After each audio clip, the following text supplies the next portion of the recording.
নমস্কার। আজকে অনেক কটা ঘটনা ঘটেছে, তো চারটে ছোট ছোট টপিক নিয়ে আপনাদের সামনে একটু নিজের কথা বলতে এলাম। আর তো কথা বলার কোনো জায়গা নেই, আমার বাক স্বাধীনতার জায়গা একটাই, আমার ফেসবুক। তো সেখানেই আমি আমার কথা বলি। আপনাদের পছন্দ হলে দেখবেন, না পছন্দ হলে দেখবেন না। যদি শোনার থাকে শুনবেন, না শোনার থাকে শুনবেন না।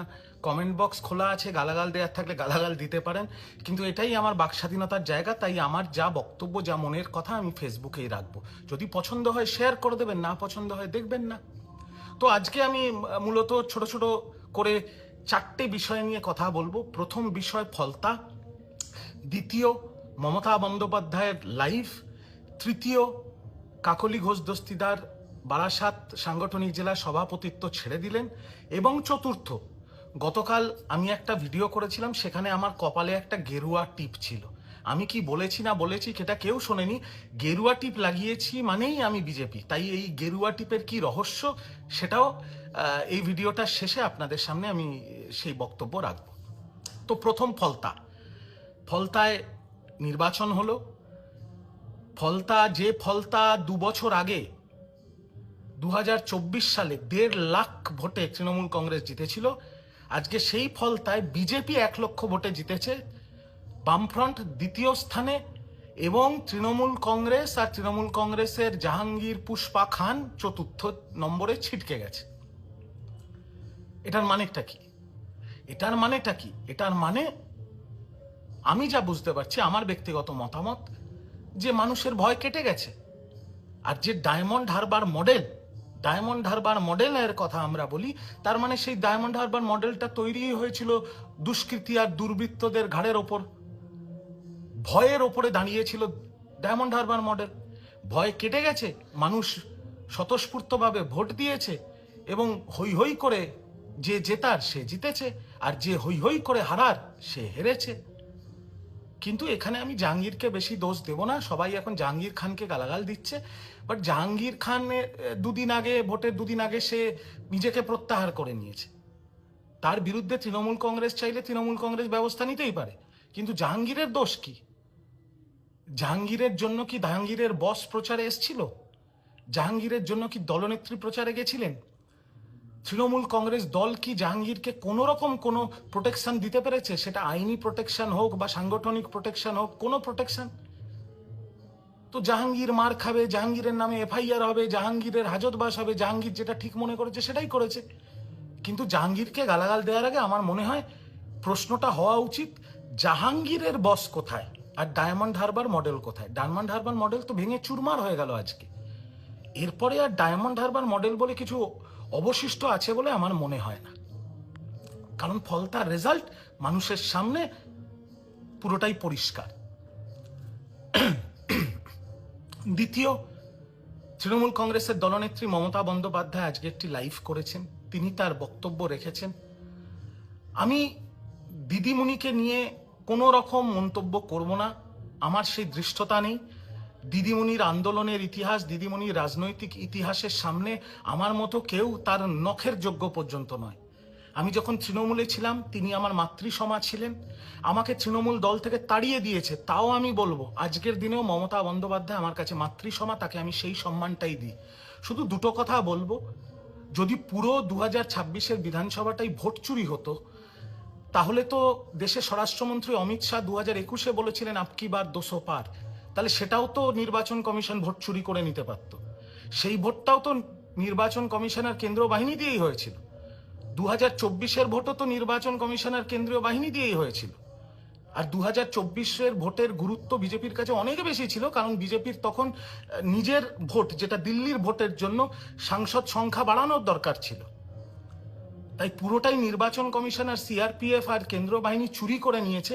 আমার মনে হয় এটা বলা মানে বাংলার মানুষের রায়কে অপমান করা হয়, কারণ 93% বাংলার মানুষ ভোট দিয়েছে। হ্যাঁ, 91 লক্ষ নাম এসআইআরে বাদ গেছে, 27 লক্ষের বেশি এখনো অ্যাডজুডিকেশনে পড়ে আছে, কিন্তু বহু বাংলার মানুষ স্বতঃস্ফূর্তভাবে ভোট দিয়েছে, ভয়টা কেটে গেছে বলে। কেউ তাদের বাড়িতে গিয়ে চমকাতে ধমকাতে পারেনি, কেউ তাদের সকালবেলা তাদের বাড়ির বাইরে তালা ঝোলাতে পারেনি। আর বহু প্রবাসী বাঙালি যাদের এখনো বাংলার ভোটার কার্ড আছে, সেটা আমেরিকা হোক, ইউরোপ হোক, পর্তুগাল হোক, স্পেন হোক, ব্রাজিল হোক, সেখান থেকে প্লেনের টিকিট কেটে এসে ভোট দিয়েছে। আমার মনে হয় এটা বাংলার মানুষের রায়, আর সেটা মাথা পেতে মেনে নেওয়া উচিত। আর দিদির লাইভের ব্যাপারে একটাই কথা বলবো, দিদি, কর্মীরা বেঈমান নয়, রিজু দত্ত বেঈমান নয়। এই লাইফটা যদি দিদি আপনি 5 বা 6 তারিখ করতেন, বা 5 তারিখ যদি আপনি রাস্তায় থাকতেন, আমি বলছি আজকে যে কর্মীরা তৃণমূলের ঘোষিত কর্মসূচিতে বাড়ির থেকে বেরোচ্ছে না, তৃণমূলের ঝান্ডা পর্যন্ত হাতে নিচ্ছে না, রিজু দত্তের মতো একদম নিচু স্তরের কর্মীরাও ঝান্ডা নিয়ে দাঁড়িয়ে থাকতো আপনার পেছনে আজকের দিনেও রাজপথে। মার খেলে মার খেতাম, জেল হলে জেল হতো। কিন্তু এই লাইফটা অনেকটা দেরি হয়ে গেল দিদি, আর কিছুই বলার নেই আমার আপনাকে, লাইফটা অনেক দেরি হয়ে গেল। যখন কর্মীরা মার খাচ্ছে, কর্মীরা ঘর ছাড়া, কর্মীদের জমি দখল হয়ে যাচ্ছে, পার্টি অফিস দখল হয়ে যাচ্ছে, পার্টি অফিস ভাঙচুর হচ্ছে, যে কথাগুলো আপনি বলছিলেন, তখন সবাই কিন্তু পাগলের মতো শীর্ষ নেতৃত্বদের ফোন করেছে। কেউ জেলার নেতাদের, কেউ বিধায়কদের, কেউ সাংসদদের, কেউ অভিষেক বন্দ্যোপাধ্যায়কে, কেউ তার সহায়ক সুমিত রায়কে, কেউ ফোন ধরেনি দিদি, কেউ ফোন ধরেনি। আর এই সকল কর্মীরা বিজেপির নেতাদের সাথে কথা বলে, বা কোথাও বিজেপির নেতাদের কাছে মাপছে, বা কোথাও বিজেপির নেতাদের হাতে পায়ে ধরে ঘরে ফিরে এসছে, তাদের জীবন জীবিকাকে রক্ষা করেছে। তারা আজকে তৃণমূলের ঝান্ডা ধরবে কেন, যখন খারাপ সময় তৃণমূল বা তৃণমূলের নেতৃত্ব পাশে ছিল না? এই লাইফটা যদি দিদি আপনি 5 বা 6 তারিখ করতেন, আর 5 তারিখ যদি আপনি একা, কোনো নেতার দরকার নেই তৃণমূল কংগ্রেসের, আপনি যদি একা রাস্তায় থাকতেন না দিদি, লক্ষ লক্ষ তৃণমূল কংগ্রেসের কর্মী আপনার পেছনে দাঁড়িয়ে থাকতো, মার খেলে মার খেত, জেল হলে জেলে যেত। আপনার জন্য হৃদয়তে বুলেট নিয়ে নেওয়ার আবেগ এখনো কর্মীদের মধ্যে আছে, কিন্তু মনটা ভেঙে গেছে দিদি, আর এই ঝান্ডা ধরতে চাইছে না, কারণ সব থেকে খারাপ সময় দল তাদের পাশে ছিল না। এইটুকুই বলবো দিদি, আমি মন থেকে আপনার সুস্থতা কামনা করি, আপনার দীর্ঘায়ু কামনা করি। আপনি আজকের দিনেও আমায় দল তাড়িয়ে দিয়েছে, আজকের দিনও আপনি আমার কাছে মাতৃসমা। আপনাকে আমি হাত জোড় করে প্রণাম জানাই। আপনি ভালো থাকুন, আপনি সুস্থ থাকুন। আজকে আমার মতো ছেলেরা যারা দলন্ত প্রাণ ছিল, দলকে সর্বস্ব দিয়েছে, আপনার একটা পিয়ন সবাইকে যে শোকজ লেটার, সাসপেন্ডেড লেটার লেখে, সে একটা লেটার লিখে সই করে শোকজ সাসপেন্ড করে দিল। সংবাদ মাধ্যমের বন্ধুরা আমাকে বলছে, সে নাকি বলছে, ওই পিয়ন, আপনার যে পিয়ন, সে বলছে যে রিজুকে তো দল থেকেই তাড়িয়ে দিয়েছি। এক্সপেল লেটারটা আমার কাছে এখনো আসেনি দিদি। আপনি তৃণমূলের দলনেত্রী, আপনি তৃণমূল কংগ্রেস, আপনি সর্বেসর্বা, আপনি ছাড়া কেউ নেই, আপনি একমাত্র পোস্ট, বাকি সবকটা ল্যাম্প পোস্ট। তাই যখন আপনার পিয়ন সংবাদ মাধ্যমকে বলছে যে রিজুকে আমরা দল থেকে তাড়িয়ে দিয়েছি, সাসপেন্ড করেনি, তাহলে ওই দল থেকে তাড়ানোর যে এক্সপেল লেটারটা, ওটাও একটু পিয়নকে বলবেন সই করে আমাকে যেন পাঠিয়ে দেয়। মনটা ভেঙে গেছে, আর যাই হোক, তৃণমূল করবো না, কিন্তু আপনি ভালো থাকুন, আপনি সুস্থ থাকুন, আপনি দীর্ঘজীবী হন, এটাই মা দক্ষিণাকালীর কাছে আমি সবসময় প্রার্থনা করব। আর বিশ্বাস করুন, খারাপটা শুধু আপনার জন্য লাগছে, আর বাকি একটার জন্য নয়, খারাপটা শুধু আপনার জন্য লাগছে। আপনার দলে যে এখনো যে ধুরন্ধরগুলো আছে, এখনো যে বিভীষণগুলো আছে, চিহ্নিত করে নিন দিদি। আমরা বেরিয়ে গেছি, আর আমরা আর কোনোদিন ফিরবও না। 6 বছরের জন্য সাসপেন্ড করেছে দল আমাকে, রাজনীতির ছেলে, রাজনীতিতেই থাকবো দিদি। 6 বছর তৃণমূল কংগ্রেস যদি থাকে, তাহলে তৃণমূল কংগ্রেসের সাথে রাজনীতির ময়দানেই দেখা হবে দিদি। এইটুকুই বলার ছিল। তৃতীয়, আজকে তৃণমূল কংগ্রেসের বহুবারের সাংসদ কাকলি ঘোষ দস্তিদার, তিনি বারাসাত সাংগঠনিক জেলা সভাপতি পদ থেকে তিনি ইস্তফা দিয়েছেন। এবং আমি প্রথম দিন থেকে যে কথাগুলো বলে আসছি, আজকে বিজেপির বিজয়ী, তৃণমূল কংগ্রেসের জয়ী বিধায়করা সেই কথা বলছে, জয়ী সাংসদরা সেই কথা বলছে। আজকে কাকলি দিও নাম না করে আইপ্যাকের বিরুদ্ধে সেই কথাই বলেছে, যে বাচ্চা বাচ্চা ছেলেরা যেভাবে আমাকে রাজনীতি শেখাতে এসছে, যেভাবে শাসন করতে এসছে, এইভাবে রাজনীতি হয় না। আমি এই ভিডিওর মাধ্যমে স্পষ্টভাবে বলছি, বিজেপির তো বহু নেতারা, শীর্ষস্থানীয় নেতারা আমাকে বলেইছে, যেখানে যেখানে দেখা হয়েছে বা ফোনে কথা হয়েছে, তারা তো বলেইছে যে তুই যেটা বলছিস একদম ঠিক বলছিস। আর এই ভিডিওর মাধ্যমে কারুকে নাম করে লজ্জা দেব না। তৃণমূলের কারা কারা আমাকে ফোন করেছে না, যদি আমি বলে দিই না, মাথা ঘুরে পড়ে যাবে। সেটা জেলার নেতৃত্ব থেকে আর আর আমি বলছি না, তাহলে হিন্টটা দিয়ে দেওয়া হবে। সবাই ফেস টাইমে ফোন করে বলছে, রিজু তুমি যেটা বলছো সেটা কর্মীদের কথা, একদম ঠিক কথা বলছো। আমরা বলতে পারছি না কারণ এখন আমাদের যাওয়ার কোনো জায়গা নেই। রিজু দত্ত কোথাও যাচ্ছে না, রিজু দত্তরও যাওয়ার কোনো জায়গা নেই। কিন্তু রিজু দত্ত সাধারণ বঙ্গবাসী হিসেবে নিজের বক্তব্য নিজের ভিডিওতে প্রকাশ করার এইটুকু ধক রিজু দত্তের আছে। কারা কারা তৃণমূলের আমাকে ফোন করছে, যদি আমি কোনোদিন বলে দিই বা কল লিস্টের স্ক্রিনশট প্রকাশ করি, মাথা ঘুরে পড়ে যাবে। মরে গেলেও সেটা করব না, সেইটুকু ভদ্রতা আমার আছে। যা আমি বলছি কর্মীদের মনের কথাটা বলছি, কর্মীদের বুকের কথাটা বলছি।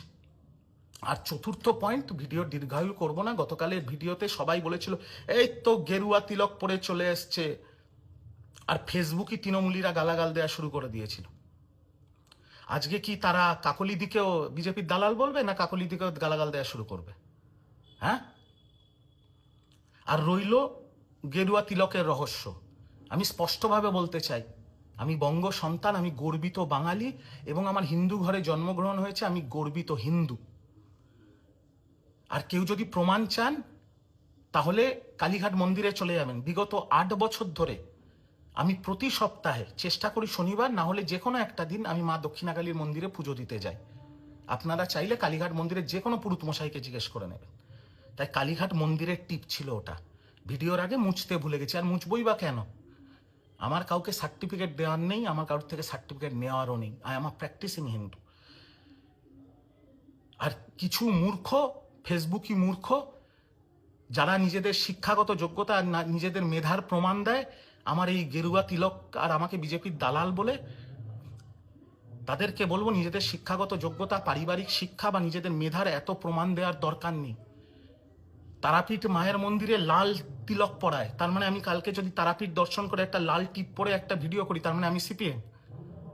হ্যাঁ। আমি যদি কোথাও যাই আমাকে একটা সবুজ টিপ কেউ লাগিয়ে দেয়, তার মানে আমি তৃণমূল বা আমি আইএসএফ হয়ে গেলাম? এসব এসব স্থূল রাজনীতি, এসব অল্প মেধার পরিচয় কেন দেন আপনারা? এই সংকীর্ণতার জন্যই, এই অল্প মেধার জন্যই তো আজকে 215 থেকে একটা দল 80-তে নেমে চলে এসছে। একটু নিজের মনটাকে বড় করুন, একটু নিজের আইসাইটটাকে বড় করুন, একটু নিজের স্পেকট্রামটাকে বড় করুন, যাতে বাংলা এগিয়ে যেতে পারে, বাংলায় যাতে উন্নয়ন হয়, বাঙালির যাতে ভালো হয়। রিজু দত্ত গেরুয়া তিলক পড়েছে মানে দালাল হয়ে গেছে। আজকে বিজেপি ক্ষমতায় আসার পর এই 10-15 দিন যে কাজগুলো করছে, বাংলার মুখ্যমন্ত্রী শুভেন্দু অধিকারী যে ইতিবাচক সিদ্ধান্তগুলো নিচ্ছে, তার মধ্যে যেমন স্বাস্থ্য দপ্তরের অভ্যন্তরীণ যে সিদ্ধান্তটা নিয়েছে যে 18 বছরের কম বয়সী মহিলাদের বা বাচ্চা মেয়েদের সার্ভাইকাল ক্যান্সারের ভ্যাকসিন দেওয়া হবে, এটার বিরোধিতা করতে হবে। এটা যদি আমি ভালো বলি তাহলে আমি দালাল। আজকে বাংলার বর্ডারকে সিকিওর করার জন্য কাঁটা তার বসছে, এটা যদি আমি বলি হ্যাঁ ভালো কাজ করছে, দেরি হয়েছে কিন্তু ভালো কাজ করছে, তার মানে বিজেপির দালাল। 8 বছর 7.5-8 বছর ধরে আটকে ছিল চিংড়িঘাটা ফ্লাইওভার, মেট্রো কানেক্টর। যে মেট্রো কানেক্টর তৈরি হয়ে গেলে বাংলারই হাজার হাজার মানুষের সুবিধা হবে। যে কোনো কারণে সেটা 7.5-8 বছর ধরে আটকে ছিল, এখন 7 দিনের মধ্যে কাজটা হয়ে যাচ্ছে। এটা ভালো বললে আমি বিজেপির দালাল, মানে ভালোকে ভালো বলাটা বিজেপির দালালি। এই করে করেই তো 215-র একটা দলকে 80-তে নামিয়ে এনেছে। এই ব্যক্তি আক্রমণ, এই যে তৃণমূলের কালচার, ব্যক্তি আক্রমণ করো, যার জন্য আমিও দোষী।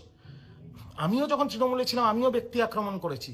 সৌজন্য, আমি ব্যক্তিগত স্তরে সৌজন্যটা বজায় রেখেছিলাম বলে এখন অবধি আমার সুসম্পর্ক আছে অনেকের সাথে। কিন্তু সৌজন্য কথাটাই তো লোপাট হয়ে গেছিল তৃণমূল আমলে, পুরোটাই হয়ে গেছিল ভাষা সন্ত্রাস আর ব্যক্তি আক্রমণ। তাই একটু ভাষা সন্ত্রাস থেকে বেরিয়ে আসুন, ব্যক্তি আক্রমণ থেকে বেরিয়ে আসুন, ইস্যু ভিত্তিক গঠনমূলক সমালোচনা করুন। এইভাবে হয় না, এইভাবে চলতে পারে না। আবারও বলছি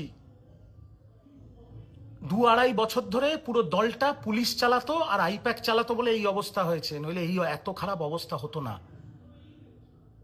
তাই যারা এখনো তৃণমূল কংগ্রেস করছে, যারা এখনো তৃণমূল কংগ্রেসের কর্মী বা যারা এখনো বুক ফুলিয়ে তৃণমূল করছে, তাদেরকে বলবো মনটাকে বড় করো, স্পেকট্রামটাকে বড় করো, ব্যক্তি আক্রমণ আর ভাষা সন্ত্রাস থেকে বেরিয়ে আসো। বাংলার পক্ষে, বাঙালির পক্ষে গঠনমূলক সমালোচনা করো সরকারের। একটা নতুন সরকার এসছে, কাজ করছে, চুটিয়ে কাজ করছে, ঝোড়ো ব্যাটিং হচ্ছে, একটু থামো, একটু কাজটা করতে দাও। যখন ভুল করবে তখন সমালোচনা করবে। সবকিছুর বিরোধী মানেই সব ভালো কাজেরও বিরোধিতা করতে হবে, তাহলে লোকে জোকার বলবে। বেশি আর কিছু আমার বলার নেই, এই 4টে টপিক একটু ছুঁয়ে গেলাম। আবারও বলছি, আমার বলার কোনো জায়গা নেই, যেহেতু আমি তৃণমূলে আর নেই, আমি তো টিভিতেও যাচ্ছি না। যে চ্যানেলরা আসছে তাদের কাছে আমার বক্তব্য রাখছি, বা এছাড়া আমার বাকস্বাধীনতা, আমার কথা বলার জায়গা এই ফেসবুক, এখানেই আমি আমার কথা বলবো, সেটা আমায় কেউ আটকাতে পারবে না, কারুর পারমিশন নেওয়ারও আমার দরকার নেই। যদি আপনাদের মনে হয় দেখবেন, ধন্যবাদ। যদি মনে হয় আমার ভিডিও শেয়ার করে দেবেন, আমি কৃতজ্ঞ। যদি মনে হয় দেখবেন না, তাতেও ধন্যবাদ। যদি মনে হয় গাল দেবেন, মোস্ট ওয়েলকাম। যদি মনে হয় ঠিক কথা বলছে রিজু, এইটুকু সৎ সাহস আছে যে বলার যে রিজু যে কথাগুলো বলছে ঠিক, তাহলেও আমি আপনাদের কাছে কৃতজ্ঞ থাকব। বাকি আপনারা ভালো থাকুন, আপনারা সুস্থ থাকুন, বাংলার ভালো হোক, বাঙালির ভালো হোক, এইটুকুই প্রার্থনা করি।